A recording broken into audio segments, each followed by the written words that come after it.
dusk. As sunlight departs and the cold of night falls upon the grey graveyard stones, who knows what lingers in the shadows? Is it here that departed souls gather? And is it from a place like this that one or two wander abroad, coming amongst us, seen only by a very few? From time immemorial, people in all four corners of the world have told of ghosts or phantasms, spirits of the departed who most of the time trouble us hardly at all.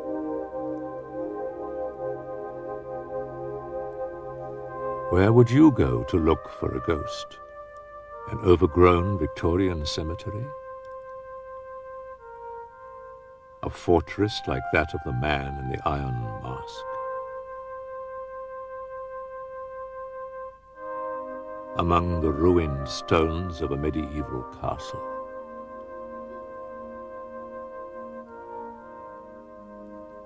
But the real thing does not always appear where you might expect. Behind these ordinary curtains dwelt the Enfield poltergeist.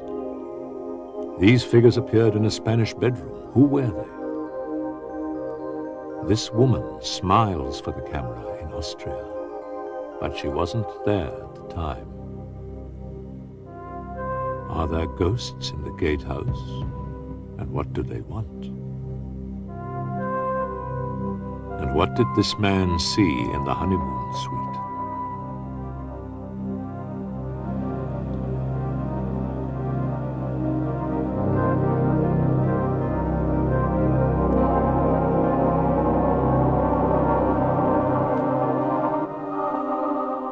Most people's views on ghosts are based on stories and legends, and Pevensey Castle in Sussex is a fitting place to find a ghost. Lady Joan Pelham, wife of one of the castle's constables, was in command whilst Pevensey withstood a siege at the end of the 14th century. Her anxious ghost still paces the battlements, awaiting her husband's return. The picture book Red Brick Castle at Hurstmonceux has several ghosts. One is of a giant drummer who paces the battlements. Another is of a young girl who appears in the courtyard. The third is of a cloaked horseman who rides into the moat and disappears.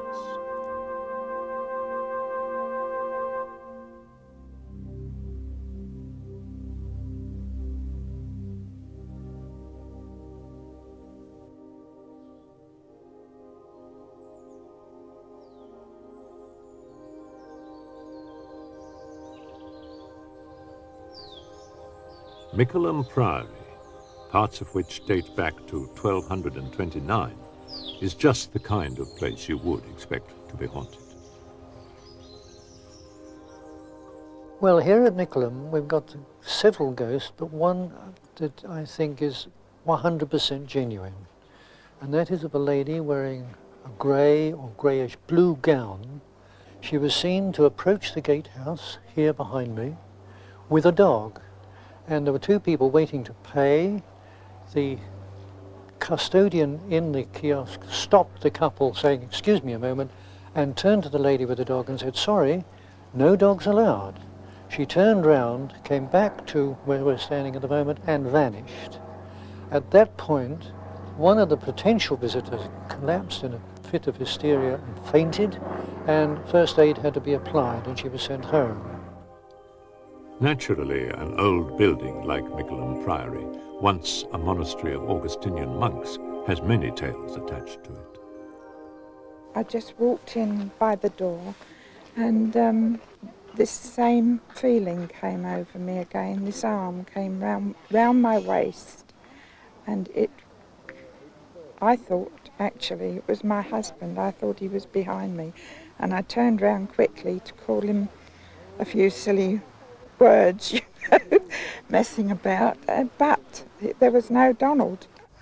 It was November, some years ago. I found myself entirely alone on the site.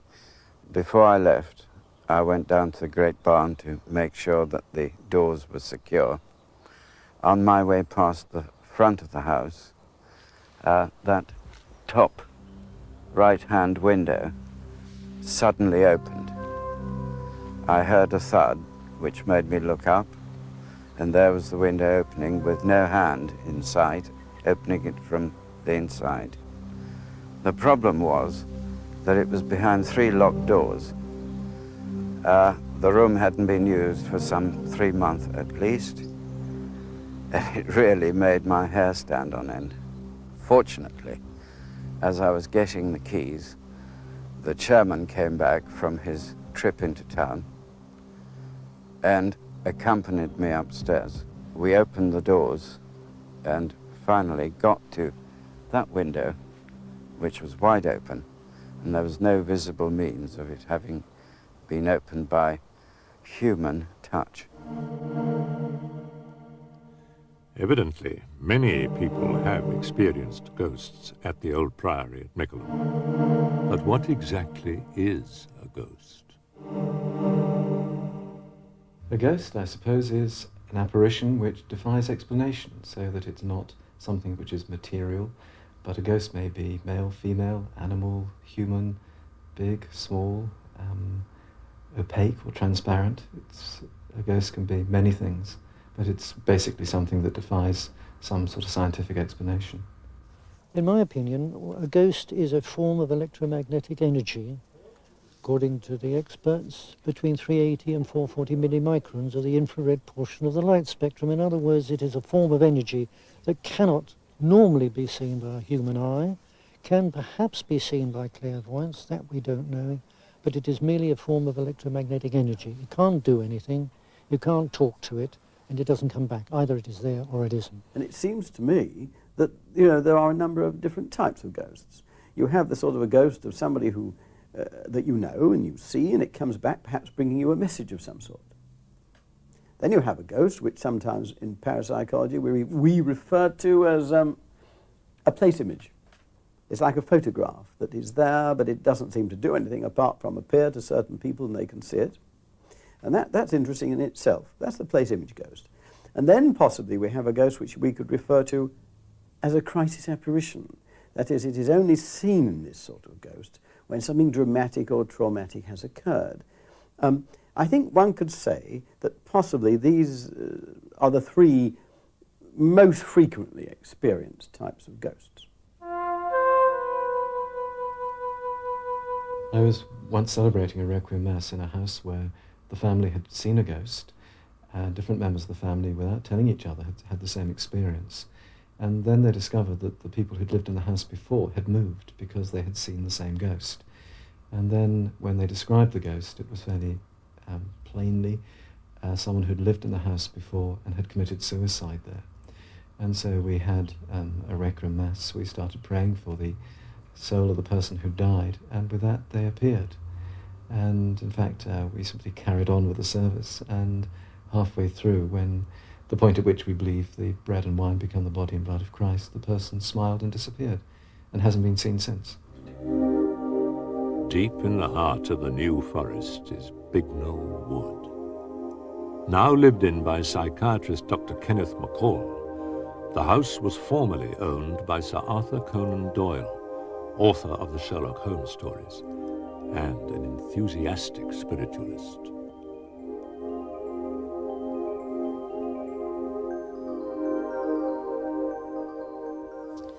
There are some things left in this house of his, like his bookcase, the stag that he shot in Scotland. There's a garden table. There are some broken up pottery gnomes that he had in the garden.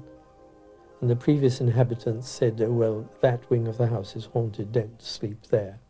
I thought this was rubbish. I thought rats or owls, probably on the flat roof. So on purpose I put my children to sleep in this end of the house.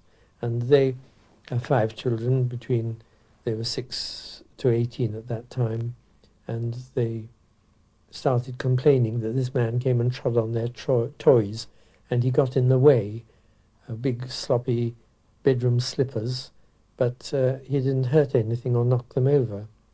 And he would walk in through a closed door, and he went round the corner and must have gone out the window, but the window wasn't even open. And they chatted this as being quite a frequent and ordinary occurrence, but felt that he was a nuisance. The postman, milkman, these people would never come down the drive because they said it was like a cold chill and they're going to be interfered with in some way. So they always left things at the front gate. The crux came when my eldest daughter, who was now secretary, came down for Christmas from London, and at breakfast time she suddenly said, I had a most interesting night. I've been talking to Conan Doyle. Then she put her hand over her mouth and said, good gracious, yesterday I told you that you were all talking absolute rubbish. But I've seen him and I've heard him, and I woke up and I sat up, and he was in the attic up above me, walking around, and he said, I'm sorry, Elizabeth, I woke you up. I must find my diary. It's black leather with an elastic band round it, and I cannot find it, and it's got to be found so that I can write my memoirs. I'm so glad that you children have come to enjoy this house, because this is where I had all my children, and I want you to lie down and go to sleep again, and I won't to disturb you again. At this point I thought, now that's had it. I'm going to the local vicar, and you jolly well come and do something. So he came into this room, and he sat here, and he did a service of some kind. I don't even recall what he said or did. But the next day, Conan Doyle's eldest daughter phoned us from London to say, he's going to tell us what's going on. We've all gone peaceful. He's never appeared or interfered anywhere that we know of again. Well, one cause of a haunting that we've come across seems to be related to unfinished business. Sometimes they seem to be coming back with some kind of message or some kind of need to complete some sort of action. For example, in the movie Ghost, the entity was coming back because he was concerned that his girlfriend was in danger, so he had to complete the action of resolving that issue before he could move on. We've had cases involving people hiding things. A mother hid her jewelry in one case in the wall in the house, and she kept coming back trying to get her family members to go find the jewelry, but most of them just kept getting frightened when she would appear. And so she couldn't really complete the action, but eventually one of them realized what she was trying to do, and she literally led that person to a place in the wall and told him to start digging through there, and he did, and he found the jewels. And once the jewelry was discovered, the haunting ended immediately. So we think that this is a basic category of the kinds of experiences we come across, where some unfinished business needs to be completed.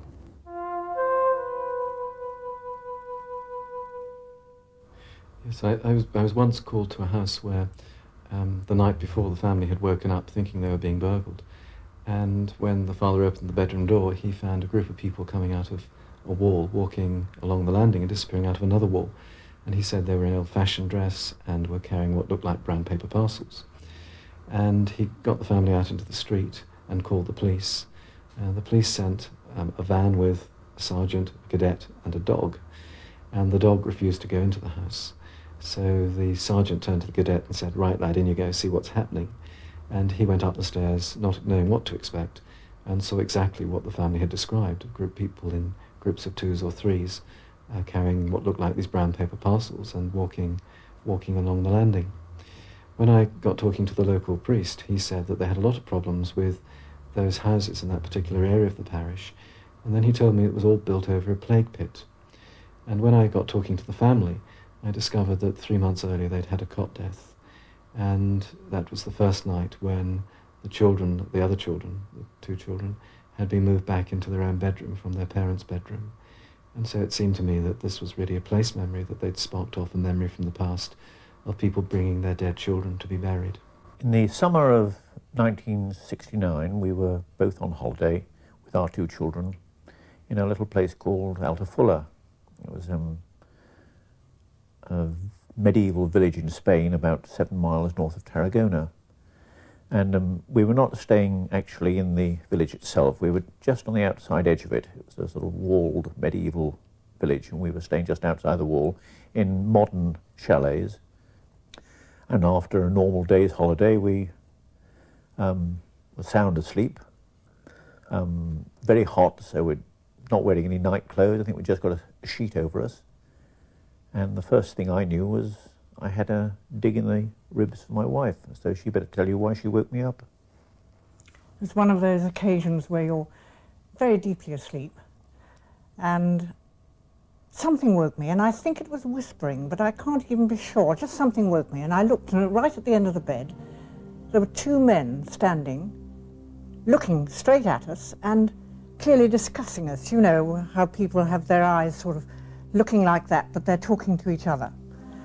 And I thought, gracious me, and I grabbed the bedclothes and hauled them up round my neck. That was the first instinctive thing, not to jump out of bed, but to actually cover myself up. And I banged Jerry in the ribs, you see, and he woke up. Well, as I woke up, I looked up, and there, looking down at us, were two people, two men. They were standing fairly high up, as though they might have been standing on a table. And I usually wake up fairly promptly. I'm pretty clear when I wake up, and I could see them peering down, but I can only remember vividly their heads. I took in the rest of it, a sort of peripheral vision, and I tried to actually do a picture of this for you when I knew you were coming down. And I found in trying to do it, I could remember it as well as I could at the time. It was a long time ago, but I still got the same vision. But as soon as I started trying to make a picture of it, I was aware that the only thing I could really be clear about was the two heads. I wasn't really sure exactly what they were wearing, and we talked about it afterwards, and neither of us were, but we both had a strong feeling they were in some sort of medieval costume. It had that feeling of a period costume. They were looking down at us, talking. I didn't hear anything they said, but within a second or two it faded. Were these two figures a place memory? Or since they appear to be whispering about what they saw, were they lost souls?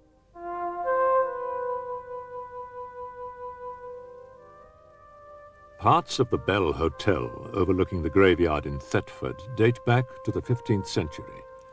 Guests and staff have many times reported seeing a young girl who suddenly disappears, and one story goes that a woman named Betty Radcliffe killed herself here because of the pain of unrequited love, but another tells that she was murdered and that her daughter, distraught with grief, hurled herself from an upper window. This room, number 10, now the honeymoon suite, has always had a reputation for being haunted.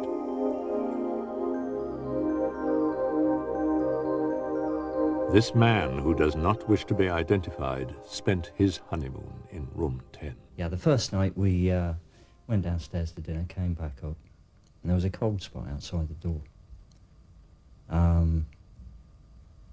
As we came into the room, the door felt as if it was being pushed from the inside. It was rather, it was openable, but it was difficult to open it. We then came into the room, went to bed.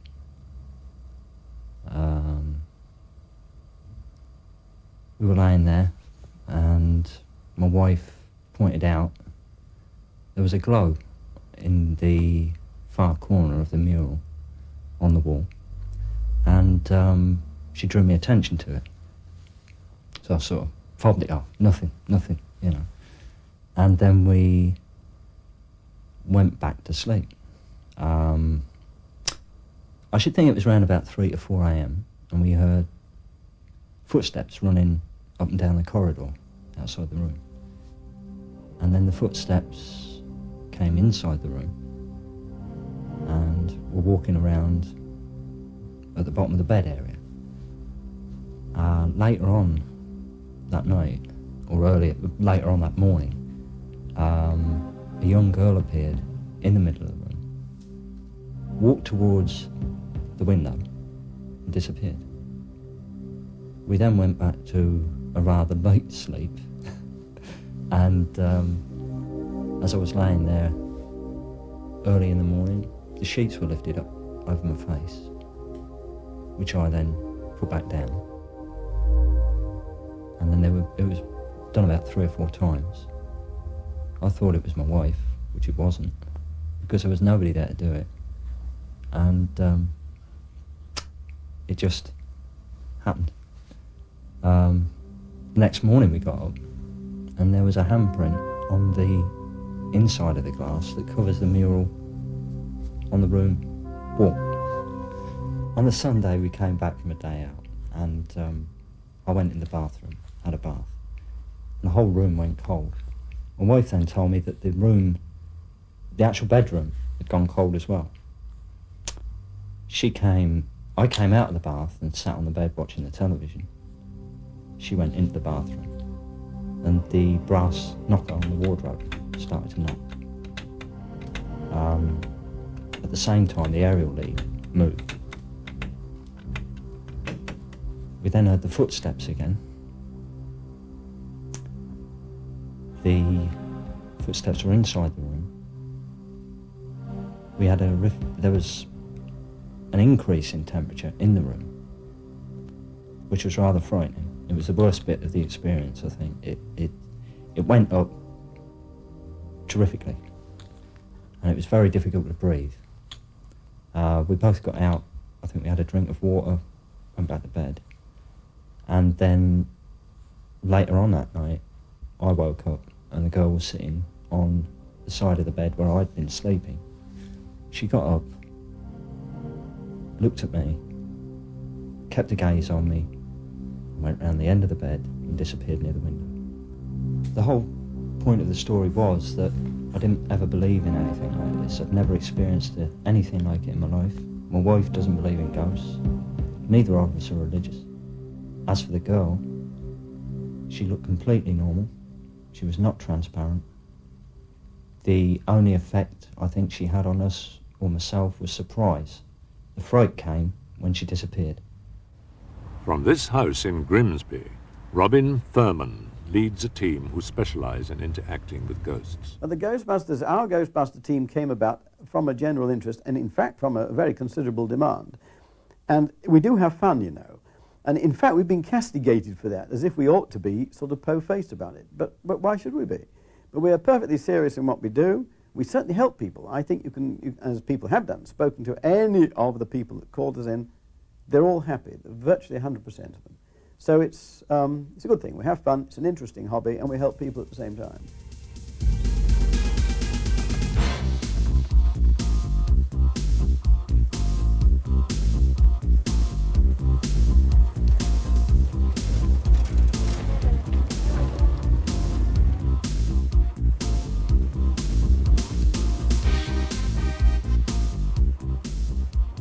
Well, our car, you know, it's certainly not just a joke. We have great fun with it, but we need a big car. You see, it takes 3 very powerful batteries, and it's got enough room for probably 12 people, so we can get Ben, our big ghost hunting dog, in with all the team and, of course, all our equipment. The equipment takes up room as well as the batteries, you see.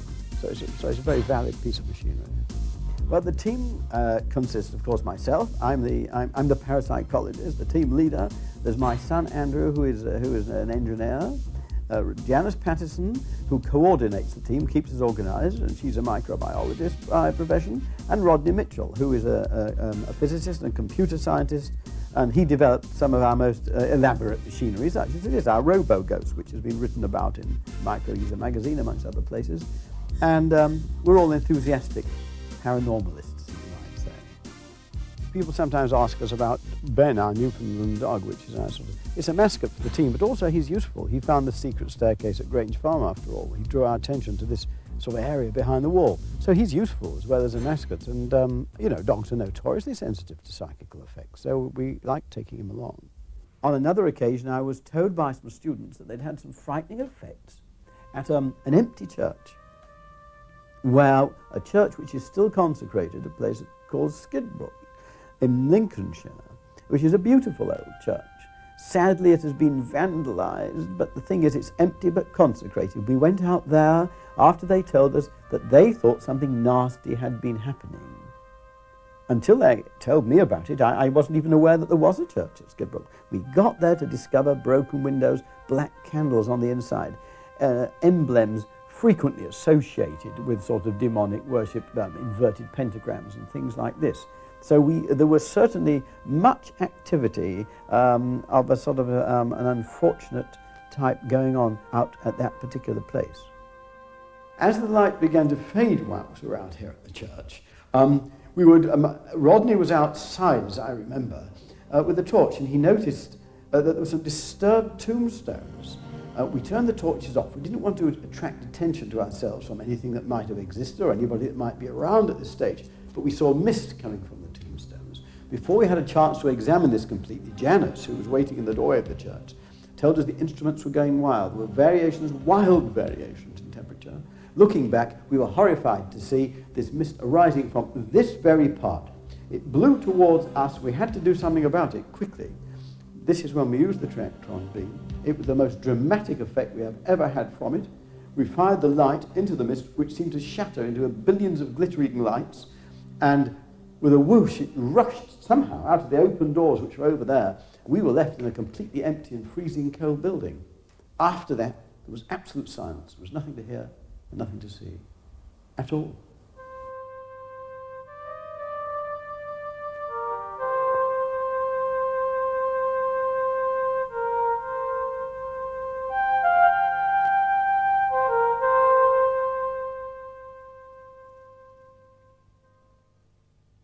Well, the most interesting case we ever had was eventually made into a film called The Entity. And we experienced a plethora of phenomena during that investigation. Things kept happening every time we went back to the house. I was standing in the kitchen one night and a lower cabinet door slammed open. A pan came flying out. The trajectory of the pan was elliptical. It landed about 4 feet from the cabinet. I was standing right there. And a little later in our investigation, lights started appearing on the wall, big, bright lights. They would get bigger and brighter and brighter. And eventually, they pulled off the wall into the middle of our room and started spinning and twisting in different directions. They had full parallax. We could see them from all sides. I had 9 professional photographers in the room at the time. We were shooting it from every angle. It was very much like a laser light show. It was absolutely extraordinary. We'd sealed off the doors. We'd sealed off the windows. We were shooting in the dark, yet this light was lighting up the room. Quite often she reported seeing something when we didn't, but many other times we were seeing balls of light at the same time that everybody else was. In fact, we had over 30 witnesses seeing these balls of light moving across the room. At one point, the ball of light coalesced into a head, and then shoulders started to form, and it extended down to the ground, and we were all practically in shock as this figure was forming.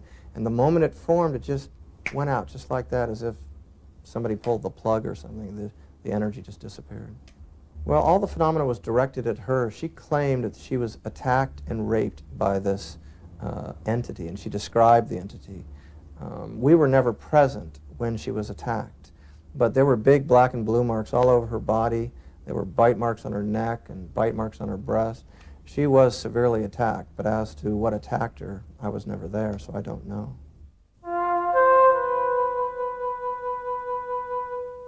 During the entity case, we were witnessing a plethora of phenomena. Lights were flying all over the room. And when we would come back to the university and tell our colleagues about this, they would tell us we were hallucinating. So we would, of course, try to photograph these lights. And we finally were able to get a photograph of a light moving across the room. We shot in total darkness without flash. And here's the picture. Now, as you can see, there's a tail behind it and a light moving across the frame. This was shot without flash. The frame should be completely dark. We have another picture that we shot without flash in total darkness again. This whole picture should be black, but clearly some kind of light has exposed our film, and this was the light we were seeing moving across the room. Now this picture is the most important picture to me. What you see in this picture are reverse arcs of light. Right here you see one arc going this way, and over here you see another arc going the opposite way. And underneath this arc is the woman who claimed that she was being attacked in this house. And as you can see, she's ducking down in this picture, because what we were experiencing at this time were flying, spinning, swirling balls of light moving across the room. They didn't look like arcs, they looked like fully dimensional balls of light. Now if you look closely at this arc, it's floating in space. How do we know that? Well, if it were on the wall, her head would block out part of the arc, but it doesn't. And if you look at the other arc, it's also floating in space. If it were on the wall, it would be bent because these two walls are perpendicular here. The ark isn't bent, it's floating in space. Now, why is this important to us as researchers? Because the skeptic always says somebody in the room is faking it. If they were projecting light, they would have to project it onto a flat surface like a wall. But this is dimensional light floating in space, and it's very difficult to fake something like that. You would need a very sophisticated, high-powered laser system to fake something like this. A photograph of a little girl in a bush was found when a man came to photograph the hunt in the New Forest.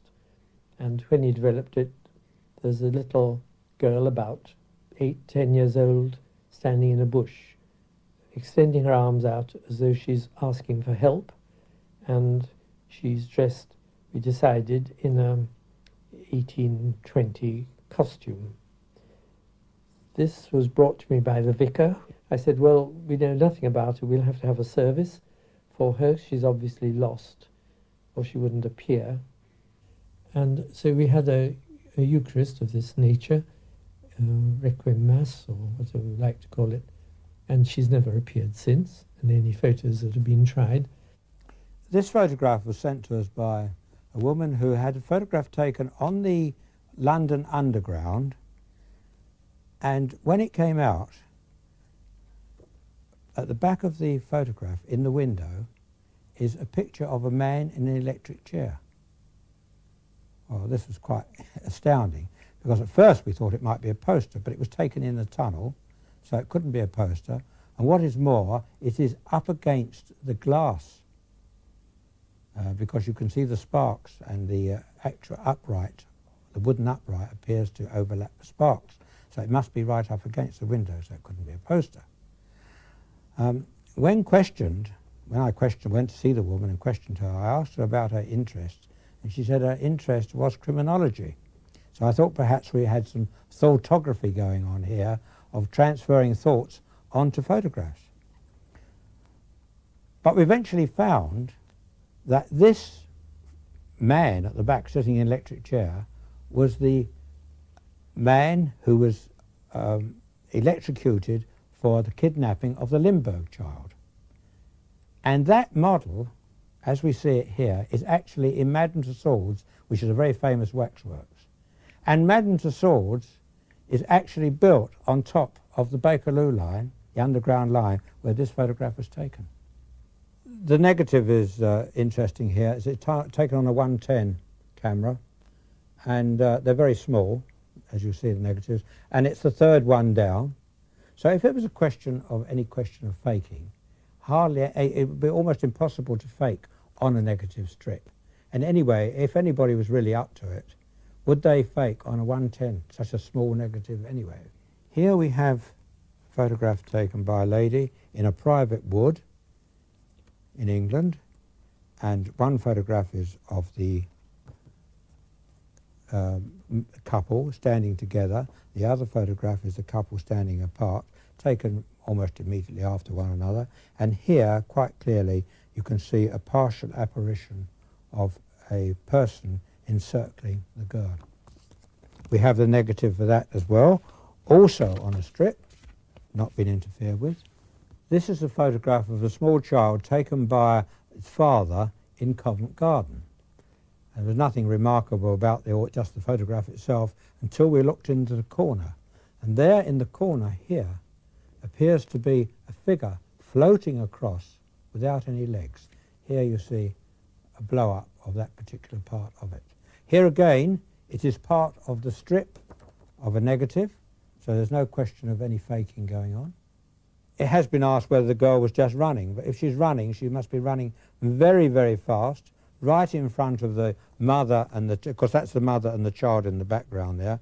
The mother says that there was nobody running across there, but even assume that somebody had, she would have been seen, and she must be running very fast, but there's a chain across there at the back, so the figure must have had to sort of come round in a circle and out, and at that speed, running forward with hands in pockets is very, very unlikely situation.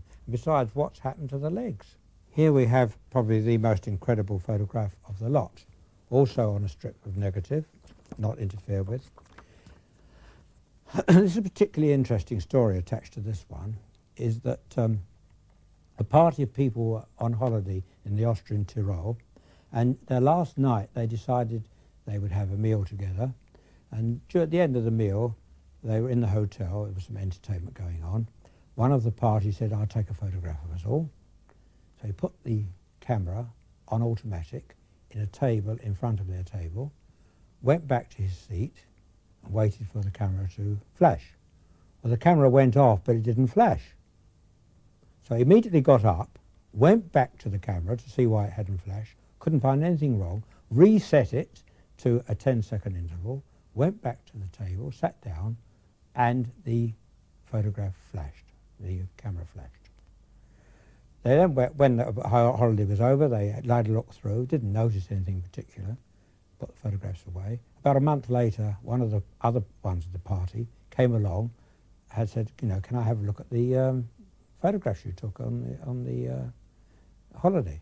He said yes, and she was looking through them, and she suddenly said, "Well, who's that?" Well, who's that was this.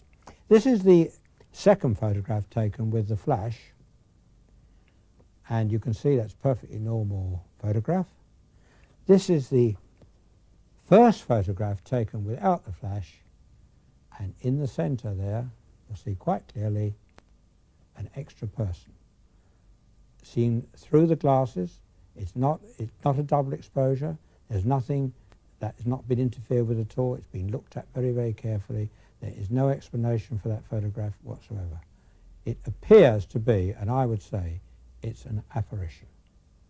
Well, we believe that there are lots of photographs like this around, but people just dismiss them as aberrations, don't take very much notice of them. It's only when they can come to us for analysis that we can really look at them carefully. But a photograph will never be proof. We don't consider what we're doing as proof of anything going on. We consider it just gathering evidence. We're just investigating the phenomena and doing our best to provide evidence that something objective was going on, that it wasn't just mere hallucination, illusion, or fraud, but that rather something is real out there in the environment, and we're trying to document it with whatever physical equipment we can use. Back at the Bell in Thetford, Howard Wilkinson, physicist and psychic researcher, sets up his equipment to detect a paranormal presence.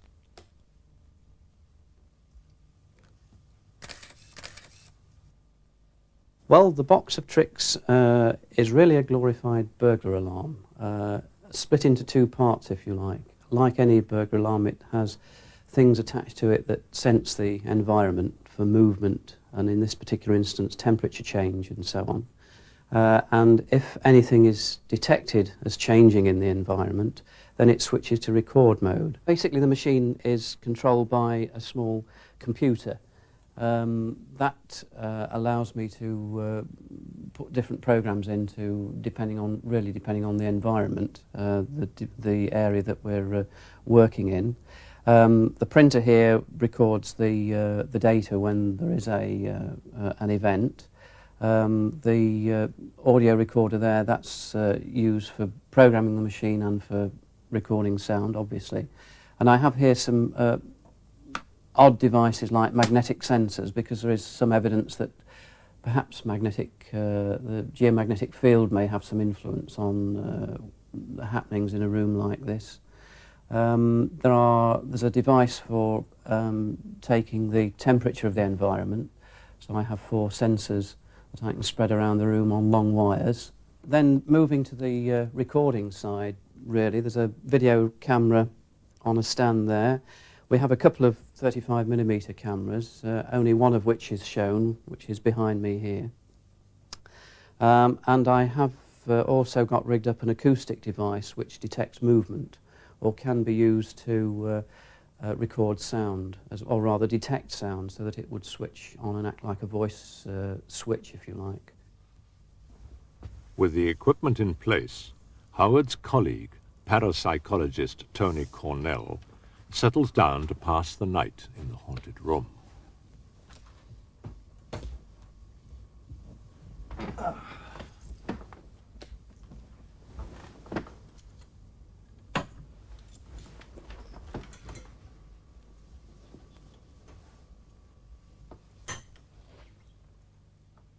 An image-intensifying lens allows the camera to see in the dark.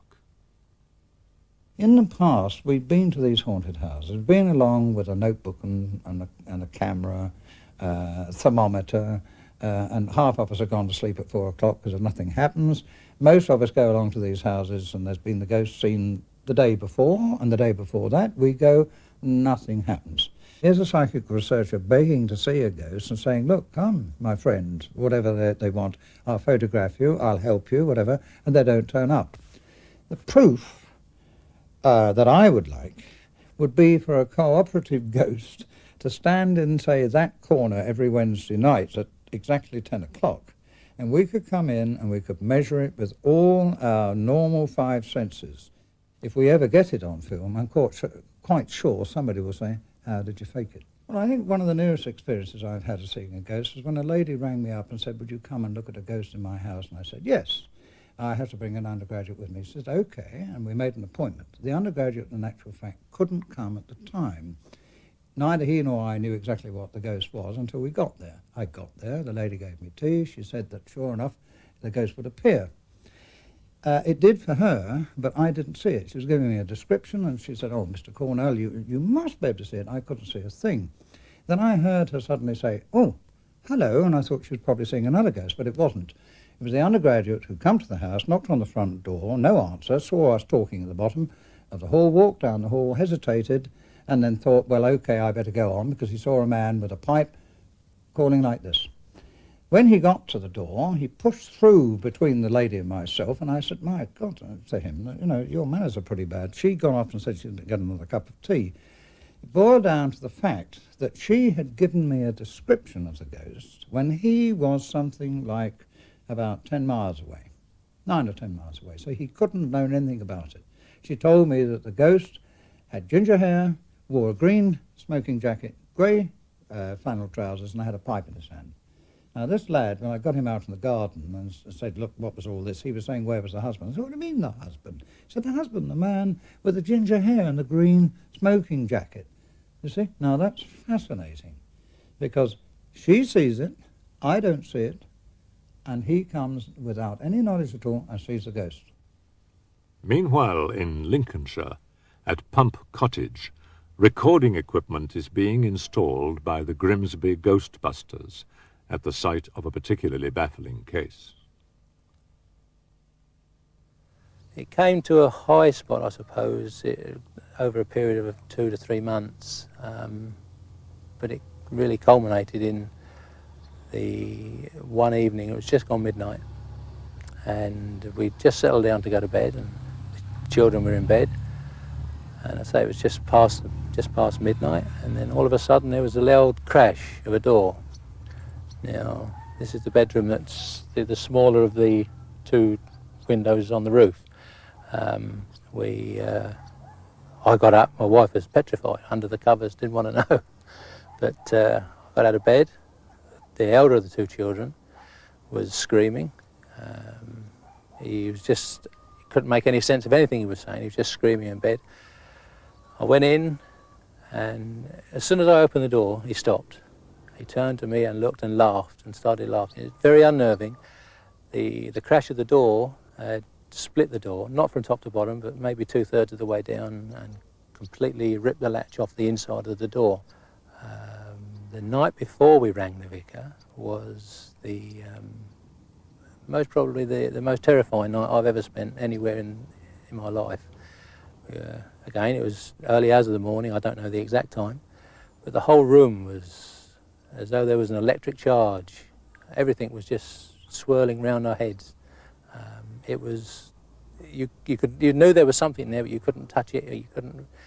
It was very uncanny, very frightening. I've never been frightened. It got to a point right at the end where my wife wouldn't go anywhere in the house on her own, even to the toilet.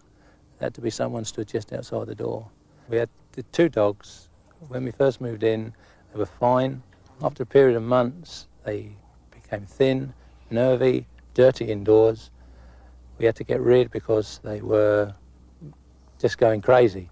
Since then, we've had another one, and this one is going exactly the same way.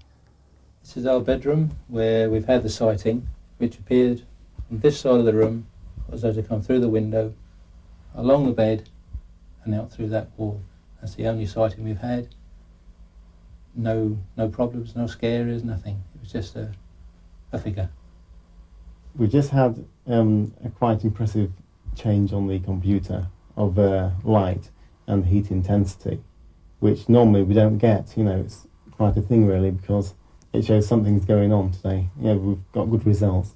We're quite pleased with them, and we're going to run the computer some more and see what we can get, because it's impressive stuff. You know, the computer's showing changes immediately, and many different kinds. Normally, it's not quite this quick on reacting. You know, so it shows there is something powerful going on. Yeah, it stopped again. This is very strange because it's getting a strange variety of problems and error messages coming out. There's nothing consistent or normal about this.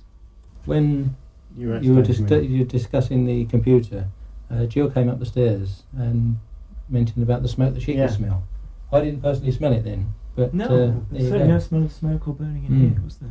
It's the aromatics, like I was telling you, Andrew, the aromatic smell. We've just been discussing that fact, you know, and the computer played up, and say Jill came upstairs. Yeah. So she could smell the smoke. Janice smelled it. It is synchronicity. Did she? Downstairs. Well, what we've seen this afternoon is very interesting, isn't it? Because when we came out to investigate and do some recorded evidence about it, we didn't particularly expect that anything would occur. We expected perhaps late at night, when things are very quiet and things happen. But no, the computer has recorded some very interesting anomalous effects you don't expect to find, and they were particularly interesting. As we noticed early on, they were associated with an effect noticed by Jill downstairs and Janice of the team, that they smelt smoke, which has been reported in this house. And when they came up, we hadn't smelt it here, but the computer had recorded an effect. So I think we have something very significant here. Poltergeist, we are fairly certain, is a purely psychological phenomena, but it's a very frightening phenomena.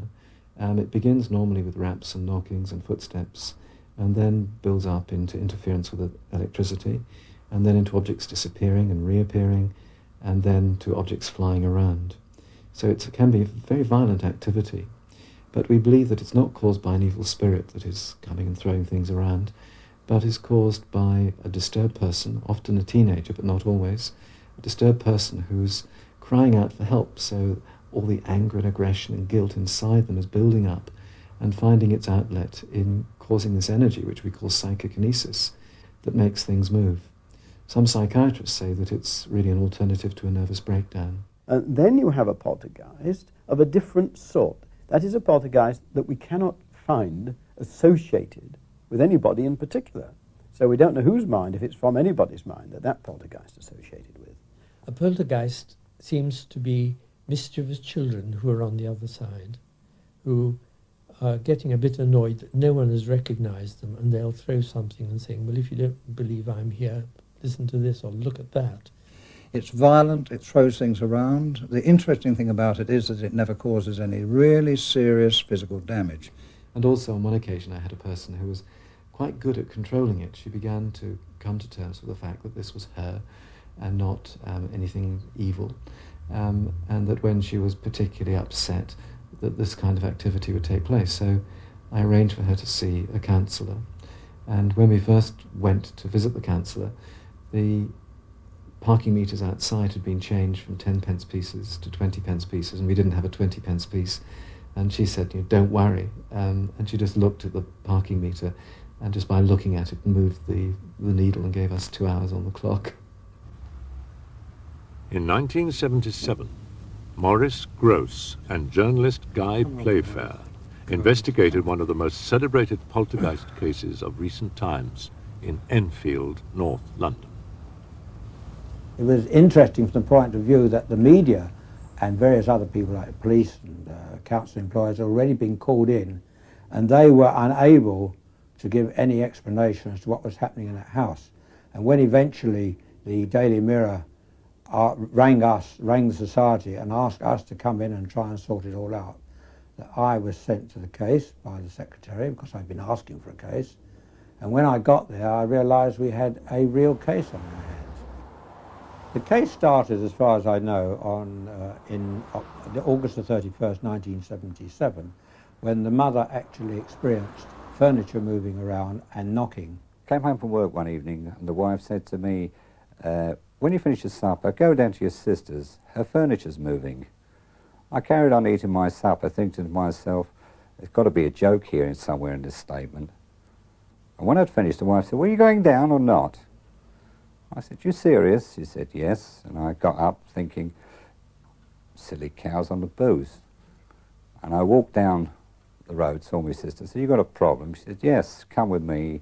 Took me upstairs and she showed me this very, shall we say, large, old type sideboard. She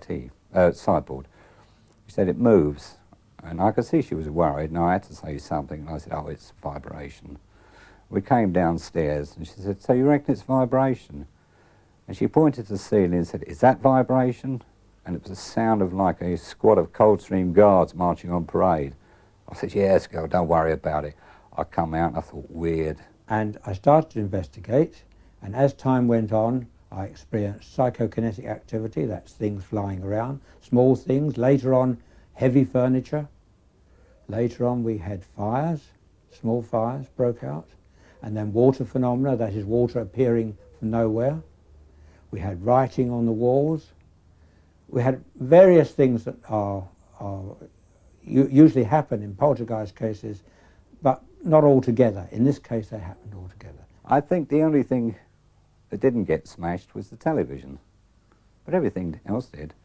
And mind you, it is a bit off-putting when you see your first settee float up the wall and hover under the ceiling, and you think to yourself, bloody hell, that's a good trick. I wonder how that's done.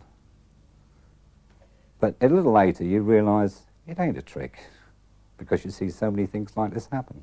The case surrounded the mother, 2 daughters and 2 sons. The daughters were 12 and 11, and the sons were 10 and 7. The second daughter we considered to be the epicenter of the whole case. In other words, she was the one that most of the activity surrounded. Leaving the room one night, Janet was on the settee, and suddenly she moved.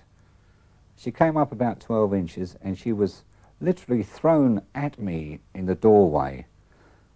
I went up one way, she went the other. I laid on the floor thinking, Christ, they're never going to believe this in casualty. Got up thinking of Janet, thinking she'd been hurt, but she was still asleep. And we put her back on the settee. Levitation was something that was hotly discussed in the case, because here we had 2 independent witnesses outside in the street who actually saw Janet floating round the room, followed by various things, books and pillows, floating around after her.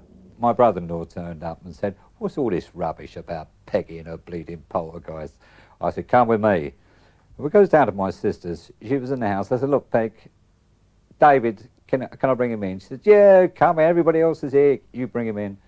We walked in the room. Everything was tipped over the floor. Total chaos. And he went, oh, my God, what's all this? And sitting in the chair was one of her children, and suddenly the chair moves with a child on it. Well, poor Dave, he just couldn't believe what he was seeing. He just backed off. And the funny thing was that when he backed off, he goes to open the living room door, and the door handle broke. Now, to this day, I don't know what frightened him more, the child moving in the chair or the door handle breaking his hand. He'd come out, poor bloke was petrified. The mother and the girls had told us time and time again that when they were in bed at night, very often, the bedclothes used to fly up off the bed on the wall. We actually have a photograph of the bedclothes going up the wall near the window and the curtain billowing out into the room. And you can see them drop down again, and Janet's just lying in bed there with her hands across her stomach, and Margaret's in a separate bed. They're not doing anything. And when I went there, I only had 14 hours, but I went with Alan Gould. We both got a bit of experience in the field, and all we could see were 3 children taking the researchers for a ride. Now, we were never allowed into the bedroom. We had to stand outside outside the door. and there's all hell let loose. So you go in and there's a girl saying, "It happened again," you know, with smiles all over the face. And then, of course, came the most controversial part of the whole case, where the voice spoke through the girl. Gestalt, Gestalt, Gestalt, Gestalt, Gestalt. Mr. Clyford, Mr. Fairplay, Mr. Dogface. Now, this girl used to speak up to 3 hours at a time, not continuously, of course, up to 3 hours at a time, without once clearing her throat. Days before I died, I went blind. Then I had an hemorrhage, and I fell asleep, and I died in a chair in the corner downstairs. I think that probably in the early days there may well have been a genuine poltergeist outbreak there. Skeptics, yes, I've had plenty of trouble with skeptics, but as far as I'm concerned, it doesn't worry me. Their skepticism doesn't mean anything, because we know what we experienced, and that's the end of the story as far as we're concerned. Getting rid of ghosts is a serious business. Exorcism is really only appropriate with people, and then only appropriate in very few cases. Those of us in the Church of England who are involved in this work say that it's about 1 case in 500 where we would carry out an exorcism, because most people need counselling or forgiveness, or they need to be blessed or healed. They perhaps don't need to be exorcised. Very eminent exorcists say that it can very often make it worse, and I've heard of many cases where it has made it worse. Every bishop appoints specialists in the paranormal, people who are used to dealing with unusual problems about ghosts or possession or people who've been involved in the occult. And they will normally have authorised priests with some sort of psychological training to deal with this ministry. So most people who are troubled end up by going to see their local priest, and the local priest will then investigate the case and report it to the bishop, and the bishop will then appoint another priest to follow it up. So help is always available. Dr. Kenneth McCall is convinced that we are often haunted by the ghosts of our ancestors who remain unblessed. By drawing up a family tree and holding a religious service, he believes he can liberate their souls from their tormented state and bring peace to the living.